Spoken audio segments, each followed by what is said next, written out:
ഞാൻ എൻ്റെ കാനഡയിലെ പഠിത്തം നിർത്തുകയാണ്. പകുതി വഴിക്ക് നിർത്തുകയാണ്. എനിക്ക് ഇവിടുത്തെ ഫിനാൻസ് ഒന്നും താങ്ങാൻ പറ്റുന്നില്ല എന്ന് പറഞ്ഞപ്പം എൻ്റെ അമ്മ പറഞ്ഞു, "വേണമെന്ന് വെച്ചാൽ നിനക്ക് പറമ്പ് പണയം വെച്ചിട്ട് പൈസ തരാം. നീ അവിടെ നിന്ന് പഠിത്തം ഒന്ന് കംപ്ലീറ്റ് ചെയ്യാൻ" പറഞ്ഞു. അപ്പം ഞാൻ പറഞ്ഞു, "ഇല്ല, പറമ്പ് പണയം വെക്കേണ്ട ആവശ്യമില്ല. ഞാൻ എന്തായാലും അത് കണ്ടിന്യൂ ചെയ്യുന്നില്ല. ഇവിടത്തെ ഒരു സ്ഥിതിഗതികൾ നല്ലതല്ലാന്ന് പറഞ്ഞിട്ട് നാട്ടിൽ തിരിച്ചു വന്നു."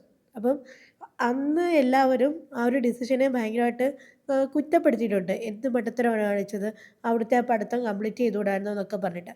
പക്ഷേ എനിക്കിപ്പോൾ തോന്നുന്നത് അതൊരു നല്ല ഡിസിഷൻ ആയിരുന്നു എന്നാണ്. എനിക്ക് പൈസ പോയിട്ടില്ല എന്നല്ല ഞാൻ പറയുന്നത്. പക്ഷേ അറ്റ്‌ലീസ്റ്റ് ഞാൻ തിരിച്ചു വന്നപ്പം എനിക്ക് കേറി കിടക്കാൻ എൻ്റെ വീടുണ്ടായിരുന്നു. പിന്നെ അതുപോലെ തന്നെ എൻ്റെ ആ പണയം വെക്കാമെന്ന് പറഞ്ഞ പറമ്പുണ്ടല്ലോ, അതും അവിടെ അതുപോലെ തന്നെ ഉണ്ടായിരുന്നു. അപ്പോൾ ഞാൻ പറഞ്ഞു വന്നത്, കുട്ടികൾ വിദേശ രാജ്യങ്ങളിലോട്ട് പോകണം എന്ന് പറഞ്ഞിട്ട് വാശി പിടിക്കുന്നുണ്ട്. തീർച്ചയായിട്ടും അവർക്ക് പിയർ പ്രഷറൊക്കെ ഉണ്ട്.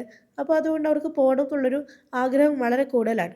അപ്പോൾ അവരുടെ ആ ഒരു ആഗ്രഹം നടത്താൻ വേണ്ടിയിട്ട് ഇന്നത്തെ കാലത്ത് നമ്മുടെ കേരളത്തിലെ മാതാപിതാക്കൾ ചെയ്യുന്നൊരു കാര്യം എന്ന് വെച്ചാൽ വീടും പറമ്പും എല്ലാം അങ്ങ് പണയം വെക്കും.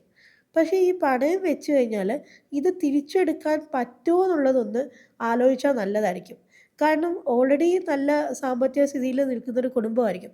ആ കുടുംബം ഉള്ള വീടും പറമ്പും എല്ലാം പണയം വെച്ച് അല്ലെങ്കിൽ പിന്നെ അതെല്ലാം വിറ്റിട്ട് കുട്ടികളെ വിദേശത്തോട്ട് വിട്ട് കഴിഞ്ഞാൽ അതിന് മാത്രം അവിടുത്തെ വിദ്യാഭ്യാസം വെർത്താണോ അല്ലെങ്കിൽ അവിടെ ഓപ്പർച്യൂണിറ്റി ഒക്കെ ഉണ്ടോ എന്നുള്ളത് തീർച്ചയായിട്ടും പരിശോധിക്കേണ്ട കാര്യമാണ്. ഞാനിത് പറയാനുള്ളൊരു റീസൺ, ഈ അടുത്തിടയ്ക്ക് എൻ്റെ അടുക്കൽ ഒരാൾ വന്നിട്ട് പറഞ്ഞു, "ഞാൻ നിങ്ങളുടെ വീഡിയോ കണ്ടു. എൻ്റെ ബ്രദറിൻ്റെ മകൾക്ക് ഞാൻ എന്നിട്ട് ആ വീഡിയോ അയച്ചു കൊടുത്തു. അവൾ കാനഡയ്ക്ക് പോകാൻ വേണ്ടിയിട്ട് നിന്നതാണ്. അപ്പോൾ ഞാൻ അയച്ചു കൊടുത്തു. പക്ഷേ ആ വീഡിയോ കണ്ടിട്ടും അവൾ കാനഡയ്ക്ക് പോയി. അൺഫോർച്യുനേറ്റ്ലി ആൾക്ക് തിരിച്ചു വരേണ്ടി വന്നു" എന്ന് പറഞ്ഞു. അപ്പോൾ ഞാൻ വിചാരിച്ചു, ശരി, ഒന്നും കൂടി ഈ പറയുന്ന കാനഡയുടെ കാര്യങ്ങൾ ഒന്ന് പറയാം. അതുകൊണ്ടാണ് ഈ വീഡിയോ ചെയ്യുന്നത്. അപ്പോൾ ആൾക്കാർക്ക് കേൾക്കുമ്പോൾ തോന്നും ഇവർക്ക് എന്തിൻ്റെ സുഖേടാണ്, ഇവർ എപ്പോഴും എപ്പോഴും കാനഡ എന്തിനാ, പക്ഷേ പറയാതിരിക്കാൻ പറ്റത്തില്ല. അത്രത്തോളമാണ് വിദേശത്തോട്ട് പോകുന്ന കുട്ടികളുടെ എണ്ണം. ഇപ്പം ഞാൻ പഠിപ്പിക്കുന്ന കുട്ടികൾ പോലും അവർക്ക് ഇന്ത്യയിൽ പഠിക്കണ്ട, ഇന്ത്യയിൽ താല്പര്യമില്ല. അവർ വിദേശത്ത് പോകാനാണ് നിൽക്കുന്നത്.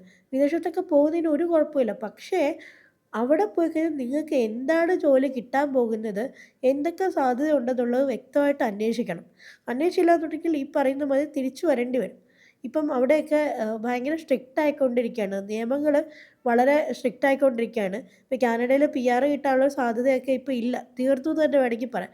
അതുപോലെ UK-യിലാണെങ്കിലും അയർലൻഡിലാണെങ്കിലും ഈവൻ ജർമ്മനിയിലാണെങ്കിലും ഒക്കെ നിയമങ്ങൾ അവർ ശക്തമായിക്കൊണ്ടിരിക്കുകയാണ്. ഈ മൈഗ്രേഷനൊക്കെ അവസാനിപ്പിക്കാനൊക്കെ വേണ്ടിയിട്ട്.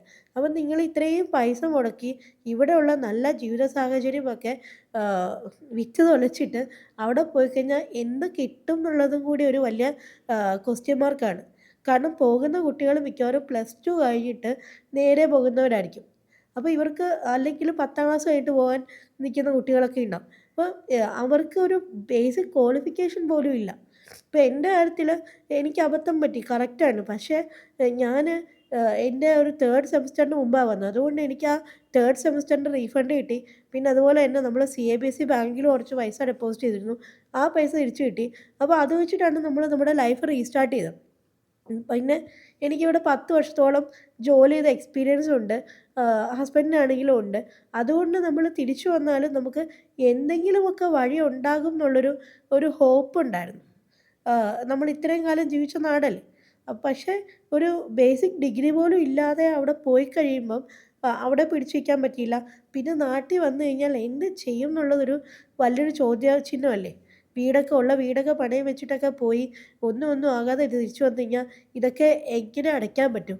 ഇപ്പം എനിക്ക് തന്നെ എൻ്റെ സാമ്പത്തിക ബാധ്യതകളുണ്ട്. പക്ഷേ ആഹ് നമുക്ക് അത് ഓവർകം ചെയ്യാൻ പറ്റുന്നുണ്ട്. അത് ദൈവഭാഗ്യം എന്ന് എനിക്ക് പറയാനുള്ളൂ. കാരണം എൻ്റെ ഒരു പിന്നെ ഇത്ര നാളത്തെ എക്സ്പീരിയൻസൊക്കെ എൻ്റെ ഇപ്പോഴത്തെ സംരംഭത്തിനെ ആണെങ്കിലൊക്കെ നല്ലോണം സപ്പോർട്ട് ചെയ്യുന്നുണ്ട്. അപ്പം നിങ്ങൾ പോകുന്നുണ്ടെങ്കിൽ തന്നെ തീർച്ചയായിട്ടും ഇങ്ങനത്തെ കാര്യങ്ങളൊക്കെ ഒന്ന് അന്വേഷിച്ചിട്ട് മാത്രമേ കുട്ടികളുടെ ഇഷ്ടത്തിനനുസരിച്ചിട്ട് തുള്ളാൻ പാടുള്ളൂ എന്ന് എനിക്ക് പറയാനുള്ളത്. കാരണം ഒരു നോട്ടവും ഇല്ലാതെ വീടും പറമ്പും ഒക്കെ പണയം വെച്ച് കഴിഞ്ഞാൽ വാട്ട് നെക്സ്റ്റ് എന്നുള്ളത് ഒരു വലിയൊരു ചോദ്യം തന്നെയാണ്. ആ ഒരു ഫ്യൂച്ചറിനെ കുറിച്ചിട്ടുള്ളൊരു ആശങ്ക എപ്പോഴും മുന്നിൽ കണ്ടിട്ട് വേണം ഒരു തീരുമാനം എടുക്കാനുള്ളത്.